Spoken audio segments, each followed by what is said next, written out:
রমেশ কুড়ে ঘরের সামনে গিয়ে ডাক দিল, কে আছো এখানে? এক বৃদ্ধ লোক বেরিয়ে এলো। লোকটি বলল, তুমি এখানে কি করতে এসেছো? রমেশ সব কথা খুলে বলল। বৃদ্ধ লোকটি হেসে বলল, এই জঙ্গল কেউ আসতে ভয় পায়, কারণ তারা শুধু গুজবে বিশ্বাস করে। কিন্তু তুমি সাহস করে এসেছো। বৃদ্ধ তাকে জঙ্গলের অনেক গাছপালা ও পশু পাখি চিনিয়ে দিল। সে জানল, লোকটি আসলে জঙ্গলের গাছ ও পশু পাখি রক্ষার জন্য এখানে বাস করে। সেদিন থেকে রমেশ প্রতিদিন জঙ্গলে যেত এবং গাছপালা ও পশু পাখিদের যত্ন নেওয়ার কাজ শিখত।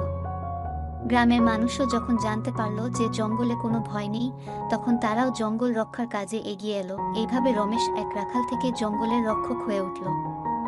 তার কৌতূহল আর সাহসী বদলে দিল তার জীবন ও গ্রামের পরিবেশ। এই গল্প থেকে আমরা শিখলাম, ভয়কে জয় করতে সাহস দরকার, আর কৌতূহল আমাদের অনেক নতুন কিছু শিখতে সাহায্য করে। এরকম আরো মজার মজার গল্প পেতে গল্প চ্যানেলটি